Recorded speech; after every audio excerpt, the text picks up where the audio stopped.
as a veteran, small business owner, what can we do for you? What we can all do for all veteran business owners is promote each other. My main mission was to look at tools of technology to leverage small business and give them more of a competitive advantage. My mission for Veteran Bargains is very simple: to help vets. That story in itself, to run for Vista City Council, is a journey. I think this is an opportunity to really collaborate with those gone before us. It's really kind of a labor of love. And now your host. We have an incredible show for you today. I'm Laura Torres, and I wanted to remind you to please like, subscribe, and follow and share with your community so we can continue to bring you great segments that will help your veteran lifestyle get a little bit better. Now, on this show, we have our producer, Jimmy Ogden, Michael Wood, our founder and CEO, Joseph Molina, and who will be co-hosting with me today. And I also encourage you to post your comments, questions, because we will address those towards the end. We have a great segment with Greg from PIMLAR Solutions. He served in the Navy for 4.5 years as a corpsman EMT, supporting the South Pacific. And this, after the military, it drove him to create PIMLAR Solutions as a serial entrepreneur. And so we want to go dive in and ask him, what is PIMLAR Solutions and how is this helping our veteran community? How are you doing, Laura? Great. Thank you for tuning in. Thank you for coming. Tell us about yourself and your military story. And then, of course, shortly right after, we'll bring Joe in and tell us all about PIMLAR. But first of all, tell us about you. So, I mean, I'm a veteran just like everybody else. When I was 19, I joined the Navy. The Navy sent me off to the USS Sterett in the South Pacific, and I got to live in the Philippines for a while, which was great. Served as a corpsman on board, and then off to Naval Hospital Orlando, where I was an EMT and went through paramedic school. So I definitely enjoyed being in the Navy. I learned a lot. I grew up an awful lot, which I definitely needed at that point. But it was a long time ago, and while I enjoyed my time as much as you can when you're 19 and 20, I'm glad that I'm away from that Desert Storm era and off on my own now. And we're glad that you are now as a veteran and serial entrepreneur, providing great services for our community. So tell us about PIMLAR and how to be the founder and create this great organization.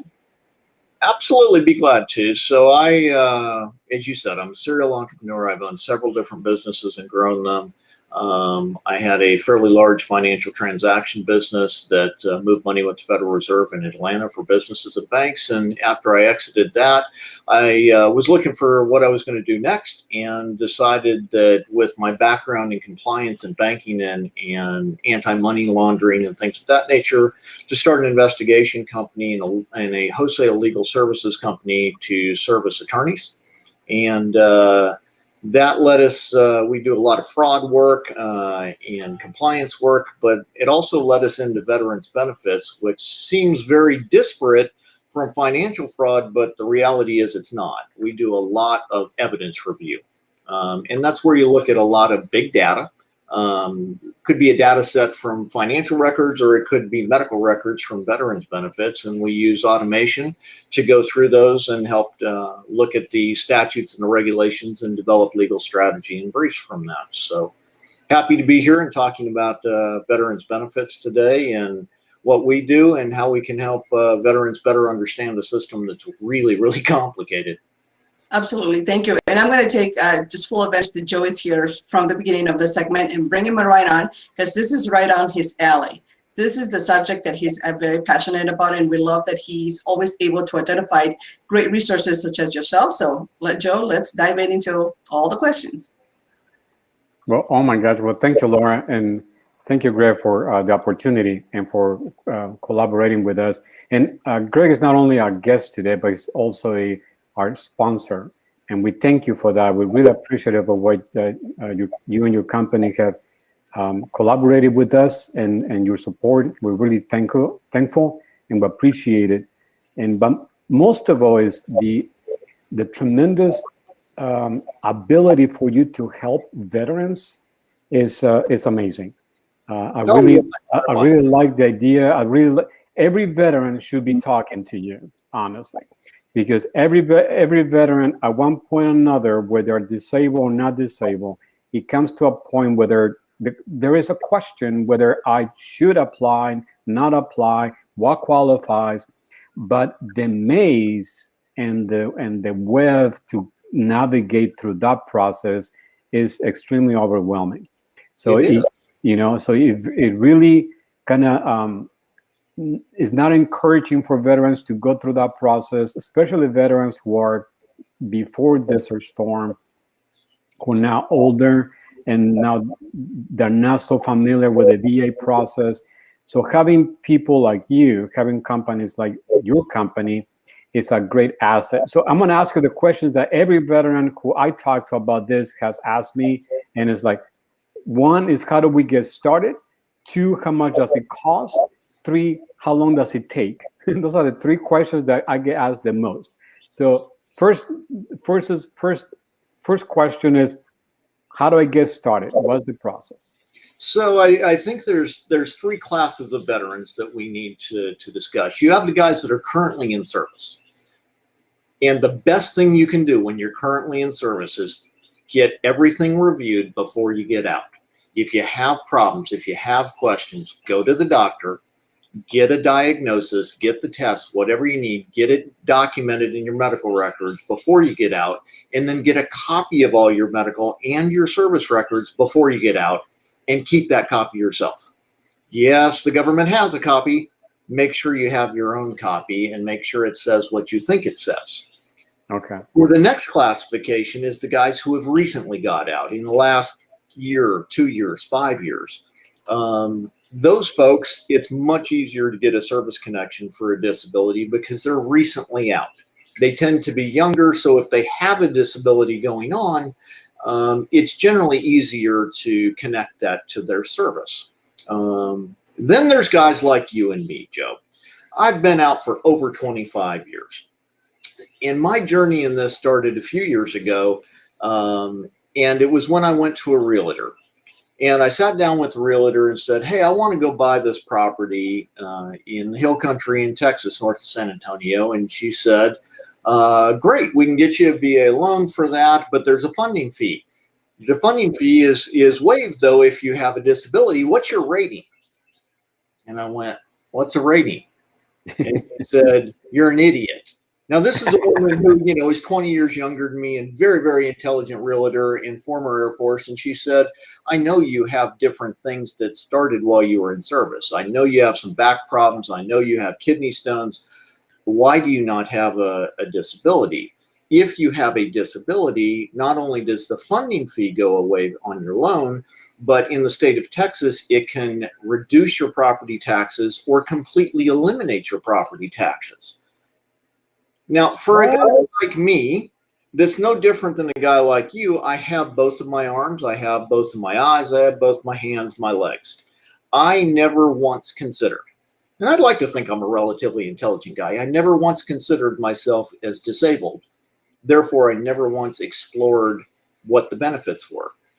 To me, those benefits were reserved for someone who was in a war zone, lost an eye, had an IED go off and got bad burns, lost a limb. The more I did research, the more I found that wasn't the only people who have disabilities from the military. And in fact, that I had several disabilities that qualified under the statutes and the regulations under the VA. And so I dug more. I'm a legal guy. So I started digging and digging and digging, and recognized that I could connect those things to service. But it's harder because there's 25, 30 years that have gone by. It's much, much harder to create that link. And in order to have a disability that is compensated by the government, you have to first have a diagnosis. Second, it has to be a chronic condition. So it's not, I don't know, I stubbed my toe, I broke my finger, whatever. It has to be something that is lifelong as a disability, a chronic condition. And third, it has to be linked to your service. Now, that doesn't mean it has to be caused by service, but it has to be linked to your time. So if you were in a car accident while you were stationed at a base in Italy, and you had something happen in the car accident that gave you a chronic disability, that is service connectable, even though you weren't on base and you weren't doing something for the government at that moment. But if you had a car accident 20 years after, that is not service connectable because you weren't doing something for the military, even if you're treated by the VA right now. So it makes it a little more complicated, Joe, on that third prong, which is the nexus, the connection to military. For those of us who have been out a long time, especially if the diagnosis or the medical records and service don't reflect that you were seen. Right. And that's a really very awesome breakdown on the different criteria. I love that, and I think this type of information is critical for veterans active duty who are there getting ready and preparing for them to apply for this. Recently, people who are getting out, and for the rest of us who've been out for a while, what do we do? So, and I know you and I were talking about bringing this segment on a more sequential basis and basically cover different topics. And we'll bring that to the attention, we'll promote that later. But I would like to go into my next question is, well, if I decide to go in and follow this process, what does it cost me to go and talk to you? And that's a great question. I'm going to back up and make sure I answered question one first, if you don't mind. And that is, how do you know that you want to apply? How do you make a decision that you should apply? Make sure you understand what the criteria are and that you've met those three criteria for being connected, and then understand the process, which always starts with the decision I want to file and goes from there to filing an intent to file with the government, which then gives you 1 year for you to put in your claim and to develop all of the evidence and submit all of the evidence with your claim. But what does it cost? Nothing. It costs you $0 to file. Really?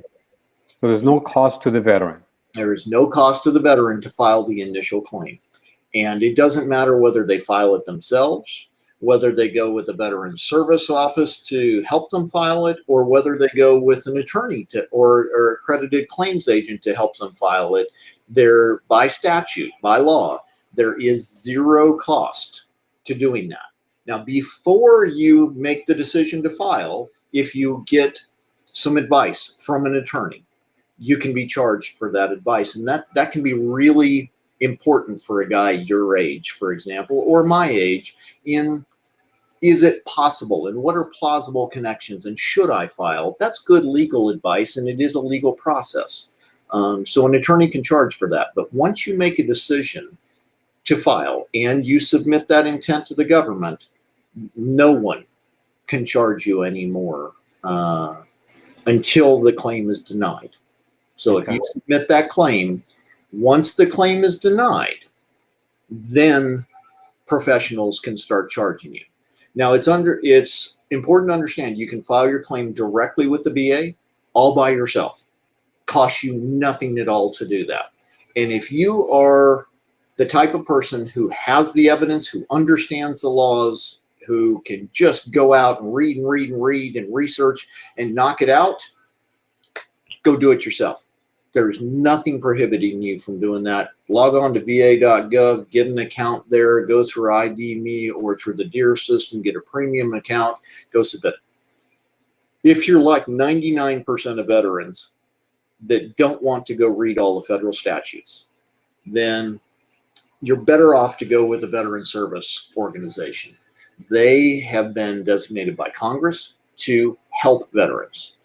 You can go to your local VFW, you can go to your DAV, they'll help you. Or if you want the best help from a VSO that's out there, in my opinion, you go to the county or the state level VSOs. They're still free. They are mandated by Congress and paid by Congress to help veterans submit their benefits. And that's the best place to go for your initial filing. Now, if you're denied for whatever reason, then I would strongly recommend you stop and you think about, why was I denied? Is it something that you can easily go back and fix? It says I didn't provide this piece of evidence in your decision letter, and you've got that piece of evidence, submit it. Done. But if you don't understand why you were denied, then you have to decide, am I going to stay with the free VSO, which are well-meaning folks and great guys. So I don't want to suggest they're not. However, they are not attorneys. They are not experts in this area of the law. And so if you start to get into an area that gets more complicated, I strongly recommend you get with an accredited attorney. And the accredited attorney is the person who the VA has stamped off on, saying that they've done the continuing education necessary to be an expert in veteran law, and then they can charge you. So there is a cost, and that's dependent on the attorney working with you, but typically does not exceed 25%. 25% of? Yes, 25% of your back pay. So okay. To understand, and they may have an upfront fee, a retainer that they take in to review your case or to build the initial case for you. But from the point you filed the intent to file until the time the case is adjudicated, assuming you meet all of the legal deadlines, that is going to create a timeline from the time it's approved backwards to that intent to file. So if you started January of 2000 and you didn't get approved for 15 years and it makes it to January 2015, you have 15 years of back pay that they'll owe you based on the percentage of compensation that they award you. So basically what I'm hearing is that it's up to the attorney to decide, once they evaluate your case, whether they want to go and pursue it on your behalf on the potential getting that 25% of the back pay that you will get as a veteran. Correct. I think it's totally fair, but there's no out of pocket. So there is attorneys that will do it based on that risk perspective, and others that will do based on a retainer. Well, and it's usually a hybrid. So there's some attorneys, especially at the really big firms, that say, oh, we'll just take the back pay, but they tend to take a higher percentage. And then there's solo practitioners that are individuals, or 2 or 3 attorneys in the office, and it's fairly small. They typically take a retainer up front to cover their costs for the review, and then take a smaller percentage of the back pay. For audience, oh, go ahead, I'm sorry. Well, in the end, it's, it's apples and apples. It just depends on when the money comes out. To compare it to, and so audience can get more information, is like, what is the average retainer that attorneys look for? Can you give us a range? Just a range. I would not expect an attorney to ask for more than $2,500, and every attorney that we work with takes payment plans, so that if you can't afford $2,500 up front, they'll take a smaller amount. Now, with that said, we are on the wholesale side, not the retail, so I can give you concepts of what we've seen from retail attorneys, but we don't control their fees. We're just passing information along. Yes, and just for our audience to get an idea what to expect, whether it's $400 or $2,500, I want to know, because as in business, it's the return on investment that counts. It is, and some of these, we helped a veteran out in December who has a great job. He's a senior programmer, and he filed for a condition more than 20 years ago and got denied after retiring from the Army. He got diagnosed in service.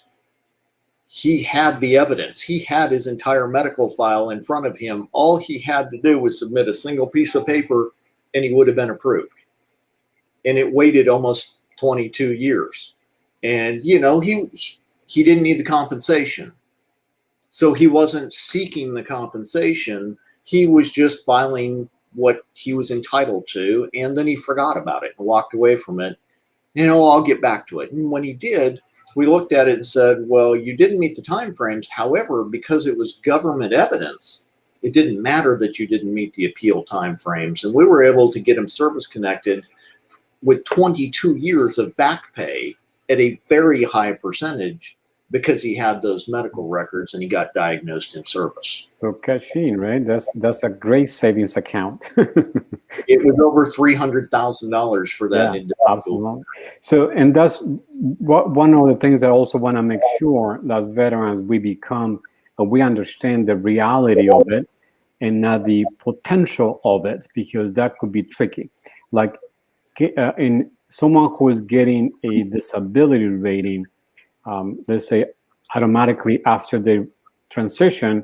So what does that represent in dollars? So is there can you give us a formula, like for a 10% disability, you get $5,000 a month? A website and it changes every year with cost of living. It starts out with a little over $100 a month for 10%, and it goes on the even tens. So it's 10, 20, 30, 50, 40, 50, all the way up to 100. Right. At 100%, you're looking at about $3,400 a month. And then they also pay you if you're married. They pay you if you have dependents, and that can be your parents, that can be your own children, and that can be stepchildren, even if they don't live with you. Okay.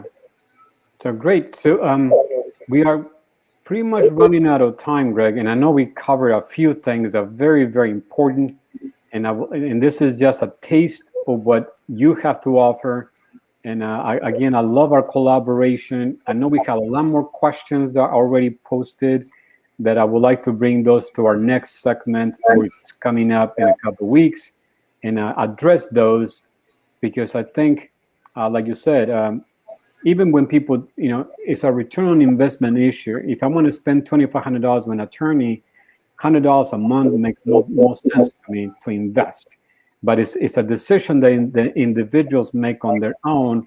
We are here to provide the real life information, thanks to your experience, thanks to your dedication to the veterans.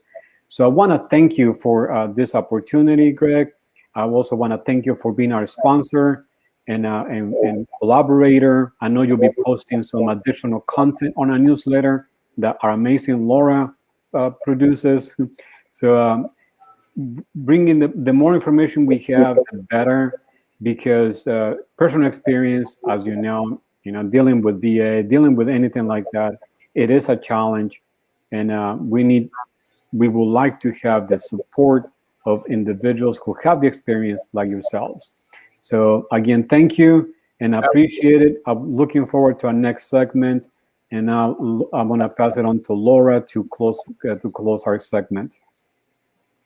Thank you, Joe. Thank you so much, Greg, for being here. And I have some questions as a military spouse. Oh, please bring them on. So I will make those for you, boss, so that you can ask for those on the next segment. Questions that pertain to disability and for service members, and then getting all wrapped up there between benefits and things that happen while the service member continues to be in the process. So anyway, thank you so much for watching. Thank you so much for joining us. Again, we ask that you please like, subscribe, and follow. Make sure that you continue to post your questions, but we'll go back and monitor those, as well as continue to send those questions and those comments, and we'll send them directly to Greg and prep for the next segment. So thank you so much for joining us. This has been your Veterans Radio Show and podcast. We're so proud to present leaders who put in stories to work and making things happen. Thank you so much for watching. We'll see you next week. Thank you.